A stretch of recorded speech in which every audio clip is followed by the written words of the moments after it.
Hey guys, welcome back to Heart Breathings. It is a brand new year and a brand new quarter and a new opportunity to clear the slate from whatever went wrong in previous years or months and start with fresh energy and fresh intentions.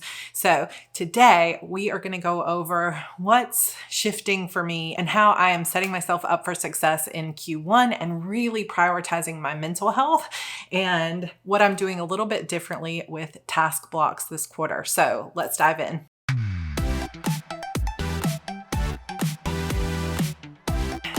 Many of you probably know that last quarter, Q4, was basically a wash for me. Now, I did a lot. I got a ton of things done. I ran an entire spooktacular event for my fans at Sarra Cannon. We went on a Disney trip. We actually moved multiple times, and I did daily, daily videos right up until the end of NaNoWriMo. But there was so much going on, and I honestly did not do an awesome job of keeping up with all of my tasks. What I ended up shifting to, because we were so busy, we were moving so much, and my stress and anxiety was ramped up so high, was I just really relied on my planner and said, I'm just going to make a checklist of all the things I can think of that need to get done right now. And because of that, I know I wasn't as efficient as I could have been. But in the end, I'm going to give myself grace because we did move a lot. There were a lot of things happening, and it was just a wild quarter. There are going to be seasons and periods in your life where you are just not able to follow the plan perfectly. So I encourage you to move on from that. Don't beat yourself up and say, man, I really screwed that up. I didn't do a good job. I didn't get this thing done that I had hoped. Try to let go of those kind of personal judgments on yourself. I am also having to work on that as a perfectionist and say, I did a great job. I did the best that I could do with the time and stress that was going on at the time. And now I am going to move forward and focus on the future in a way that feels good and how I can make sure that I don't put myself back in that position again. So I am not even going to do a full Q4 review like I usually do. There were a ton of sticky notes still left in my folders that I was using. I was using a folder system, and I can leave that link down below to show you guys how I was using folders for those of you that don't necessarily have wall space or just don't like to have sticky notes that are like in your face like that. I was putting all of my sticky notes in a folder. Or you could do checklists too if you wanted to, or you could do it online. I will have some videos coming up later in the year about some alternative ways to track your tasks if you don't like using a Kanban board. But for today, we're going to stay on schedule and talk about the Kanban board. But I do not have a full review of Q4 specifically, but I did write down a few notes about 2021 highlights and the things that I did accomplish. So it was fun to pull it all together in my end of year review, but I did 75 new videos for Heart Breathings, and I did over 100 live streams, and most of those live streams were an hour and to 2 hours long. So that's a lot of live video, including all the other videos that I did having that much live video too. So I'm really, really proud of my work with videos last year. I also published 2 novels. Now, ideally, I want to get to a place where I can publish 3 to 4 novels a year. I feel like non-baby time, like postpartum with a super tiny baby at home, I feel like normal life me, it's reasonable to expect 3 to 4 novels a year. I feel like that will be a sustainable number for me, but the last 2 years with a toddler and a tiny baby at home, just wasn't happening. So I was really proud last year that I got 2 novels published, and I moved 12 times, and all 12 of those times were after August. So the fact that in just a handful of months, we moved 12 times and basically lived out of suitcases is pretty crazy. And I'm really proud of the work I was able to get done despite all of those changes. I also ran 6 courses with over 1,000 new students, and that was such a privilege and so exciting. So if you were one of those students, whether coming back as an alumni or a new student, I am so grateful for you. I also had my highest income year of all time by quite a lot, actually. And I am really, really proud of this, especially because we did have so much going on. And as you all now know, I had a lot going on for most of the year. And I had a really great assistant at the beginning of the year, and things were going really well. And then she, found another job, and I wish her the best, and she's doing great. But I'm so excited to get a new assistant in because it was so valuable to have somebody really smart who was doing some really great work. So I'm anxious to get that going again.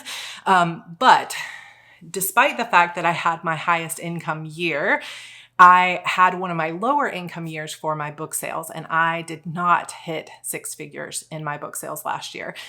Again, this is another place where I'm giving myself a lot of grace because there's no hard and fast rule that says in order to be a successful author, you must put out this many books a year or make this much money. You can be successful, slowly growing. And there's going to be times in every author's career where you have high highs and then lows. And there's no point in any author's career where you get so high that you can just never come down from it. Nobody's #1 New York Times bestseller every book for the rest of their lives, right? Or at least most people are not. Everybody has flops. Everybody has books that don't do as well. And unless you're maybe the top 0.001% of authors, you're going to have years that are better than others. You're going to have series that do better than others. And for me, I can look back on the last few years since having a baby, moving around a lot, starting my courses and focusing there. It's no surprise as to why my book sales were a little bit lower this year. So I have a plan for how I'm going to bring them back up. And I do hope to do a video for you guys on what that plan is and how I'm working through not only the emotional side of having high years and then seeing your sales get lower, but also the strategy that's involved for how I'm going to make a comeback, even though I don't necessarily feel like it has to be a comeback, but how I'm going to get back on track. And part of that does come into play with my goals for Q1 that we're going to talk about in a minute. The final thing is just that I did speak at 3 conferences last year. One was in person, the other 2 were online, and I was very grateful to be able to do that. I am already booked in to speak at Romance Author Mastermind in 2022, and hopefully more opportunities will come throughout the year. Despite accomplishing all of that, I also had one of my highest anxiety and stress years. Part of that probably comes from just working too hard. And by working too hard, what I mean is not having the appropriate boundaries between my work time and my free time.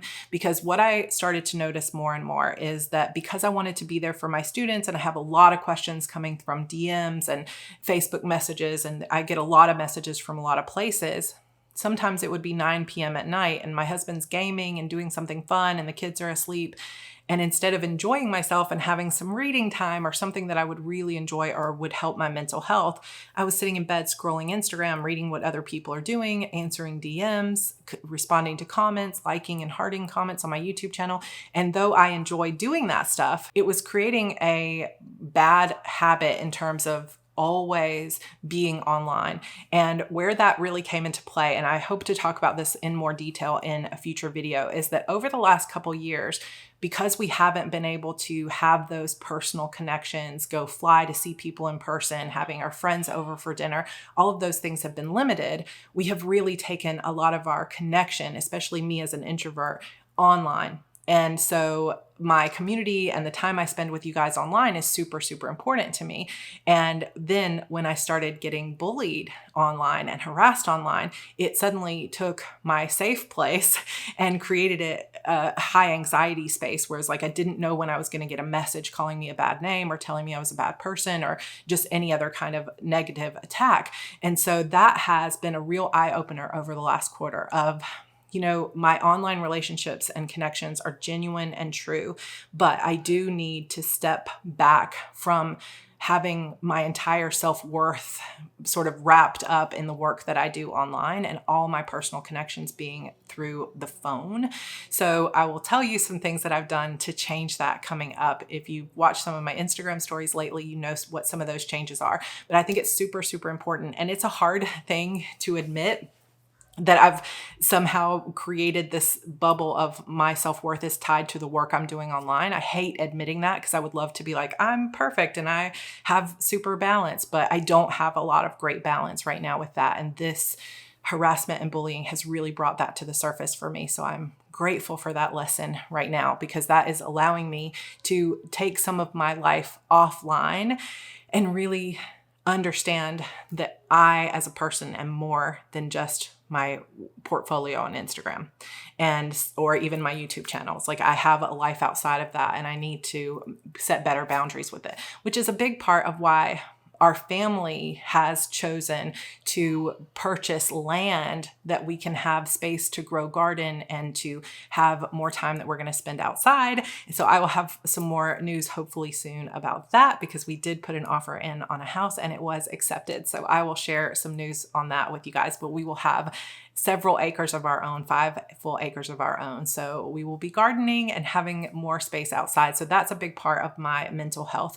And that is the majority of the changes that are coming up in Q1 for me, is really prioritizing my mental health. Because if there's one thing I have come to understand, it's that the more my mental health suffers, the more my productivity suffers. But the more I can take time to rest and really take care of my mental health, the more energy I have to put toward the tasks that I'm most passionate about.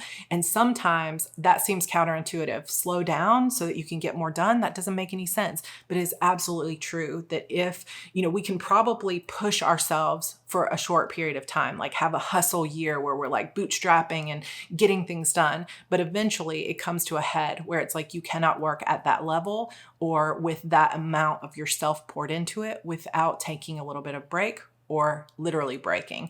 And though I am not in a stage of burnout, I know that it doesn't take that much to push yourself over the edge. So I really want to make sure that I am giving myself and my mental health all my energy so that I can continue to show up 100% here online.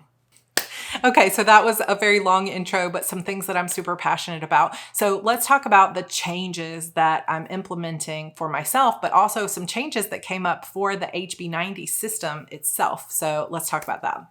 So the major change that went into HB90 method planner and the course this year is a system of task blocks, which is basically the Pomodoro method. So I will put some information about the creator of the Pomodoro method and where you can read more about it down below. But basically it was developed by a student who was looking for ways to focus a little bit more. And when we talk about scrolling and boundaries and all of that, I know that you guys understand. So he developed this method of working for 25 minutes focused, no emails, no distractions. You just pick one single task, no multitasking, and you work on that task for 25 minutes, and then you get a 5-minute break, and then you start another Pomodoro. And the Pomodoro name came from a tomato timer, like a kitchen timer, because Pomodoro means tomato in Italian. So it's a very cool program, and I absolutely love this method. And when I first found out about it was through doing NaNoWriMo, because they were doing writing sprints, and this is very much what a Pomodoro is. So I have now integrated that into the HB90 method, and we are calling these little blocks of time task blocks. So a task block is a Pomodoro. It's the same basic thing. It's a block of time, except you get to choose how long you focus on your work, because everybody's not created the same. So maybe you prefer to work for 20 minutes and take a 10-minute break, or maybe you like 25 minutes with a 5-minute break, or maybe you just want to work a full hour instead of working 30-minute chunks. So you can really separate those however you want. But basically, you create now in the HB90 method a calendar that has your work and your focus time in task blocks of 30 minutes a piece, or whatever you choose, whatever your time increment is. And the way we used to do it is we would say, okay, I have this project, or I have 90 days. I'm going to work for 75 days. And I'm going to estimate that if I'm going to write this rough draft, it's going to take me 50 days. And we would do all that time estimating in days. But the truth is that wasn't a great system, because all days are not created equally. Some days you have more appointments, some days you feel better, some days you have an hour to write, some days you have 4 hours to write. So using days just kind of never fully clicked for me, but it took some time to figure out what would be something that would be, adaptable or flexible for a lot of people, but would still give you a more precise view of your time. So enter Pomodoros and task blocks. So now the HB90 method walks you through how to determine how many task blocks you have available over the entire quarter of January, February, March. And then you take your projects and you say, here's how many total task blocks I have to work with.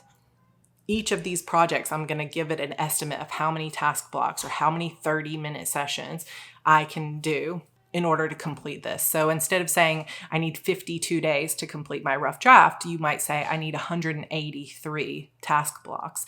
So this, of course, gets explained so much more inside the course and inside the planner. So if this is like really interesting for you and you want more videos on this outside of the planner, let me know and I can give you guys a video specifically on task blocks. But basically, you're just trying to make sure that the estimated projects come in below the amount of time available. So if you have 1,000 task blocks available for Q1, you want to make sure that your projects fall within that 1,000. And if you have projects that go outside of that, like you have so many projects that you need 1,200 task blocks to finish them, then you got to cut 200 task blocks or that equivalent amount of projects out of your system. And then, of course, to take it up to another notch, as you go throughout the quarter, you can track your time. And so every 30 minutes, you can have a timer that goes off, or every 25 minutes on your phone using a Pomodoro app. I use one called Clockwork Tomato, but all you have to do is search whatever app store you use for Pomodoro timer, and I promise tons of them will come up.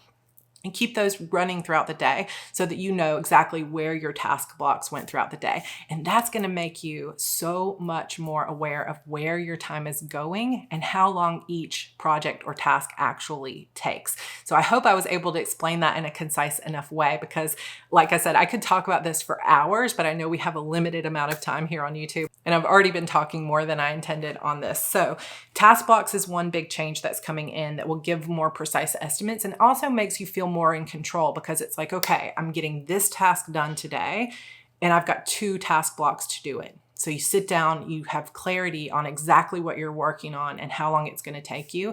And it can become kind of a fun experiment to say, can I get it done a little faster than I thought? Or can I get it done in this 2 blocks that I estimated? And for me, that actually adds to my motivation. Number 2, the other big thing that I've changed is, instead of giving myself, so in the course, you come up with what your ideal week is and how many task blocks you have. Now, I've been using this system on my own before I put it, because I was using it in practice for myself before I put it into the course.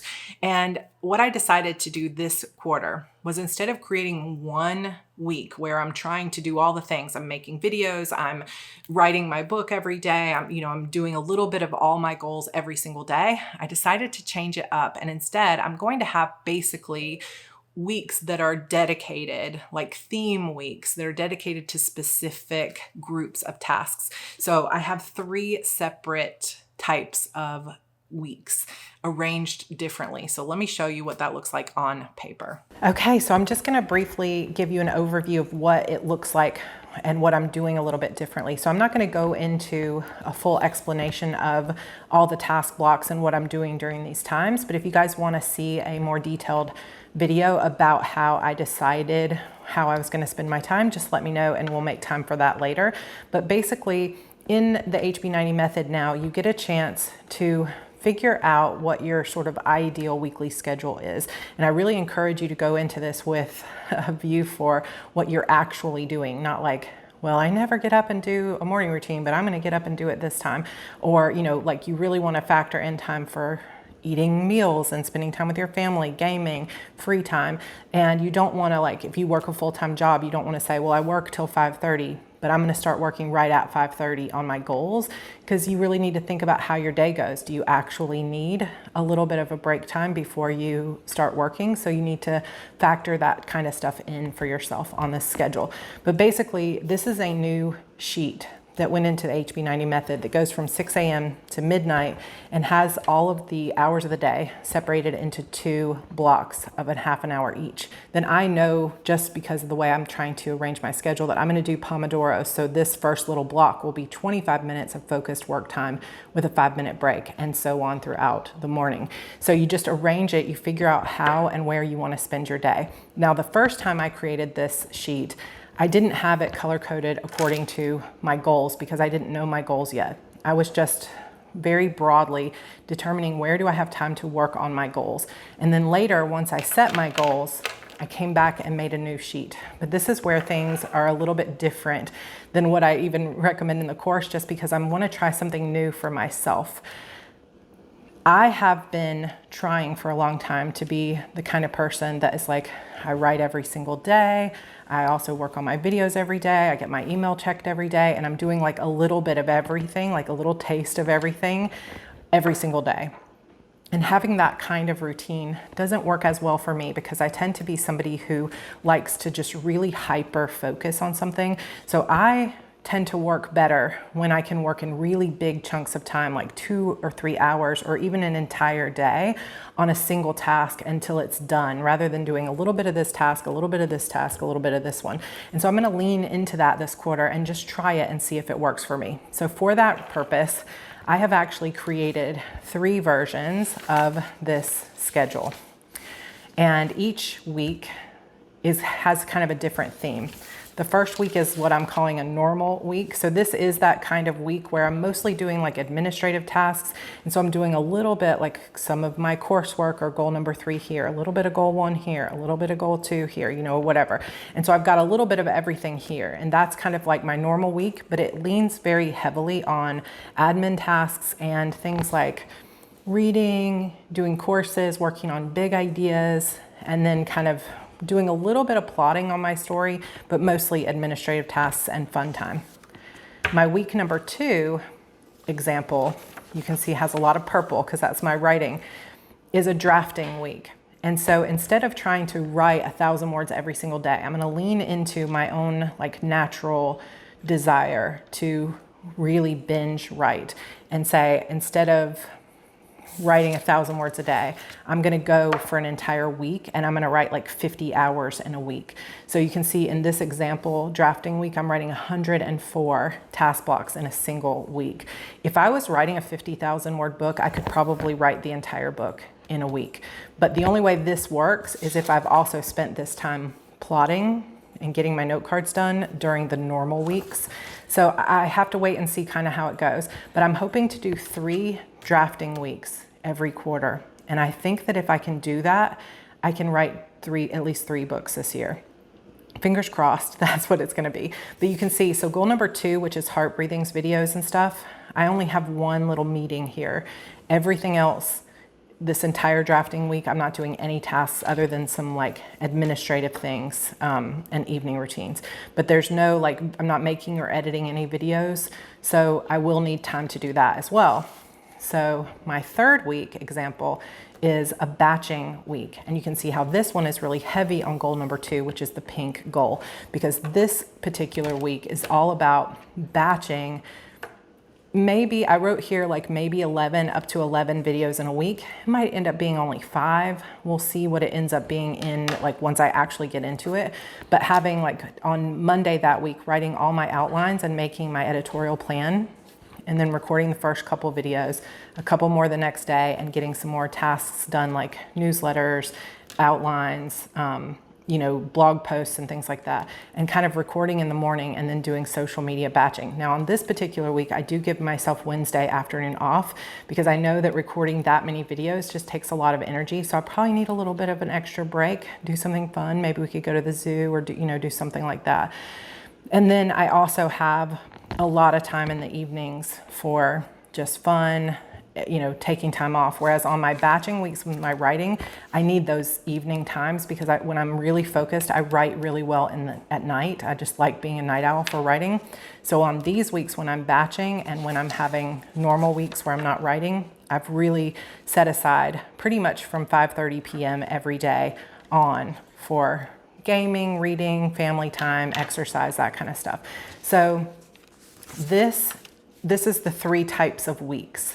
Then what I did is you have a little calendar in your planner where you have the entire quarter. And basically I went through and determined which weeks were gonna be batching weeks, normal weeks, or drafting weeks. And then I have, you can see here, a different number of task blocks allotted for the weeks, depending on which week it is. So my batching week actually has the least amount of work time. And if you're doing the HB90, you might look at these numbers and go, 125, that's a lot. But for me, because I have goal number 3 is my self-care goal, I'm counting playing games at night in my work time, because that's just something I want to make sure I make a priority. So the only way to do that, also my yoga in the morning, stuff like that. So it's not really working 125 task blocks a week. It's a lot of time spent resting or playing. But I just want to make sure I do it, holding myself accountable there. So I have a drafting week here, a drafting week here, and a drafting week here, which are going to coincide with the virtual writing retreats for my Heart Breathings writing community, which used to be called the Word Sprint Challenge Group, but we just renamed it to the Heart Breathings writing community. If you want to join in on these events, we do have a double down day coming up this weekend. And previously you could only join really if you were in the Facebook group, but I'm going to put a link down below to a page on my website where you can actually get the times and the Google Calendar schedule for everybody that's going live on YouTube. So you don't have to be on Facebook. You can also watch all of these throughout the day on YouTube. So I'll leave that link for you down below.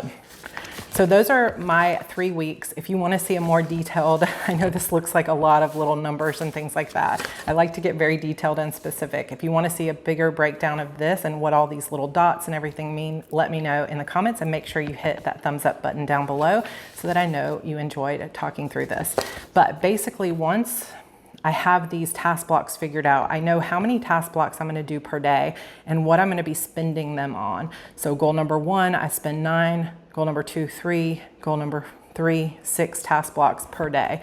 So then when I was figuring out my projects that I wanted to take on, I would sit down and say, okay, this is going to use up 180 task blocks. Where can I use those? Do I have enough time? How can I, make those work? So that is part of the process. And if this really sounds interesting to you and you've never taken the course, I highly recommend that you put it on your quarterly plan to join us in March so that you can really get detailed on this. So just to quickly show you how this gets pulled into the actual daily, weekly planner for HB90 is this page has completely been redesigned so that each week at the beginning of the week, I decide what tasks I want to do. And then I go over here and I estimate how long each of those tasks or projects are going to take me this week. So I have a coffee chat and some things I need to do for the coven. I'm estimating that that's going to take me 5 task blocks. I have some things I want to read, 28 task blocks on my reading that has to do with my goals, videos that I'm making for Heart Breathings, 26 task blocks, and so on. So I take those and I have 10 little blocks out here that I can color in every time I actually spend a task block on this. When it's something like 28, I need to take 3 rows because I've only got 10 blocks per row. So I need to make sure I give myself room for those tasks.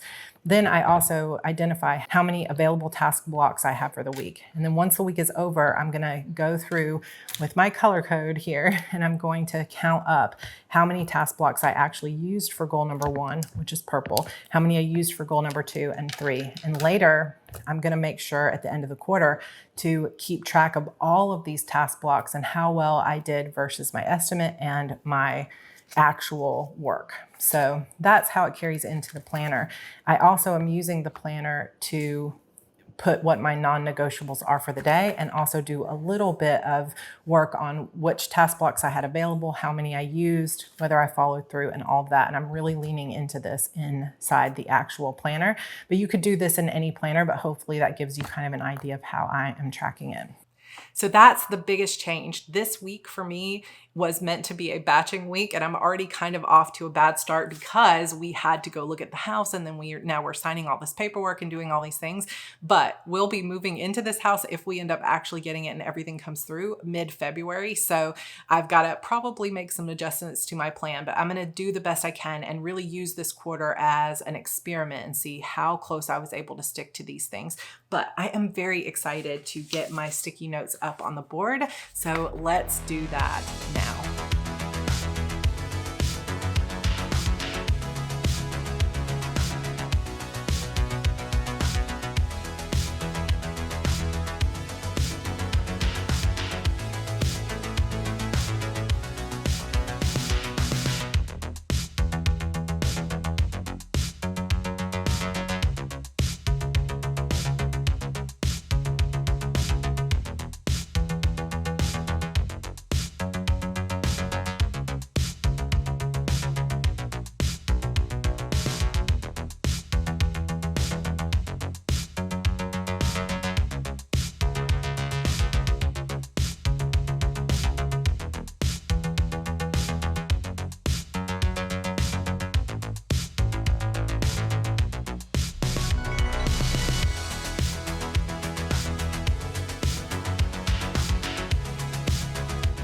Okay, my Kanban board is set up. You can see here that I did actually go back through and rearrange them. I have less tasks this round, this quarter, than I've ever had before. And that is a big part of setting those boundaries, knowing that we might be moving into a new house, or at the very least, we're going to be moving again because we're only here until March. So I wanted to give myself plenty of room because this year, 2022, is all about transformation for me and really taking care of my mental health. So this is going to be a big factor and a big theme that we talk about throughout the year, because there's so much talk in this business, whether you're a writer or an entrepreneur or you're just somebody really going after your goals.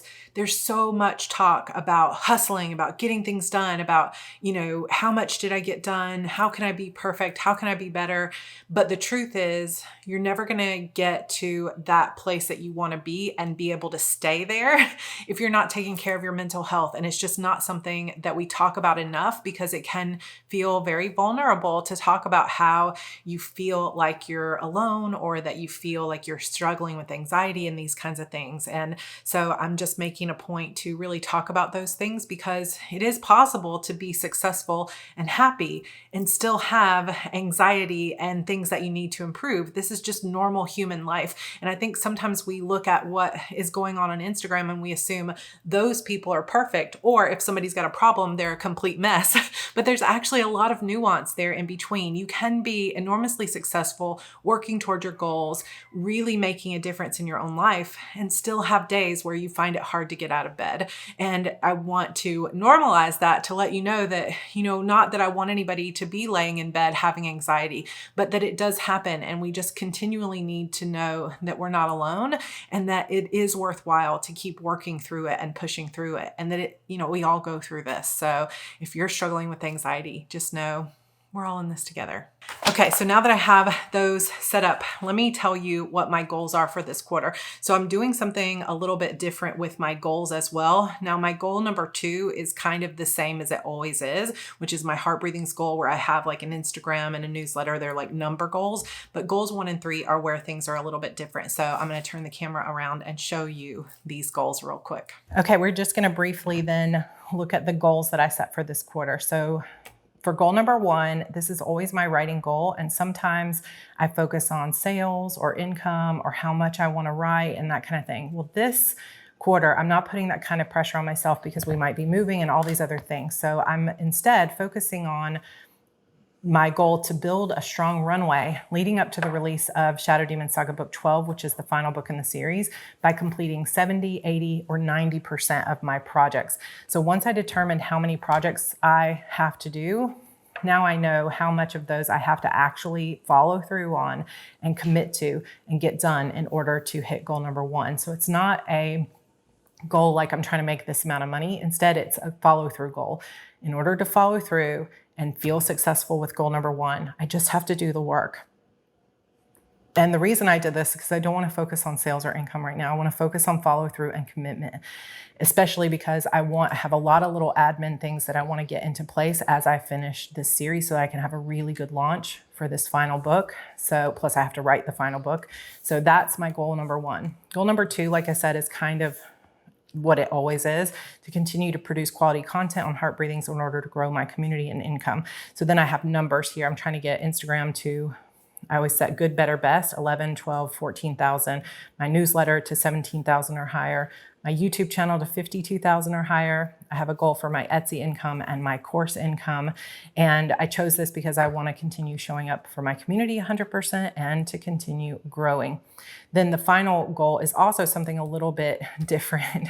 So this is to nurture my mental and physical health through routines and self-care by earning an AKS score. So this is, some of you have heard me say and seen in my A5 planners before that my husband had drawn for me an ass kicker sweetie that was like the version of Sarah who doesn't sabotage, that gets things done and like shows up for herself and believes in herself. So I'm using that AKS score. 4, 5, or 7 each week. I'm going to track this by choosing daily non-negotiables. And as long as I follow through with these tasks, I get 1 Ass Kicker Sweetie point for the day. So basically how this will look is when I'm planning each day, like it's Tuesday night, I'm planning Wednesday. I will decide these are the non-negotiables. Like I may have a whole list of things I want to do, but I'm going to have 3 things maybe that are like, no matter what, I get these 3 things done.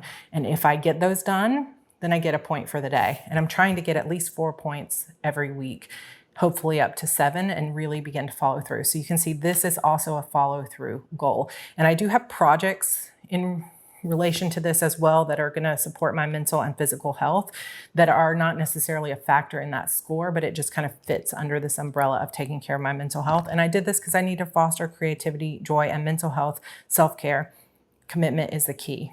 And I know that the more I do to try to support my mental and physical health, the more productive and joyful I'm going to be in the process. So those are my goals. So that's it for my Q1 Kanban reset. I have my sticky notes up on the board. I am ready to get started. Things are already shifting, like I said, because if we end up getting this house, there's going to be so much at this point. The inspection's happening today. There's going to be news. I already had to send a wire transfer. So there's going to be things that kind of butt into my work time. And I'm just going to count that kind of as a project. And I did actually put on goal number 3, house hunting as a project. So I'm going to just track how much time that ends up taking away from my regular work. And I'm just going to use it as an experiment. No judgment on myself as long as I'm continuing to show up and do my best. So those are the big changes this round. Task blocks. I will be doing a video, like I said, on how I'm tracking that and some tips to get better at tracking your time and developing better estimates. But if you guys really want to see a lot on that, let me know. I'm also going to be talking more about follow through and lots of really good stuff. Publish and Thrive is coming up for enrollment towards the end of this month. So if you've been looking forward to that, there will be more news coming on that as well. But for now, the focus is all about really embracing that fresh start, that knowledge that I can leave the past in 2021, 2020, let go of all of those stresses and really start fresh right now with an eye on how I can support myself, how I can be here to support you, and how I can really manage my energy so that I can show up on the times when I'm able to be productive. So hopefully that helps. I would love to hear how your goals are coming together for Q1, and I will see you guys in the comments. Make sure you're subscribed, and I will see you guys in my next video. Bye.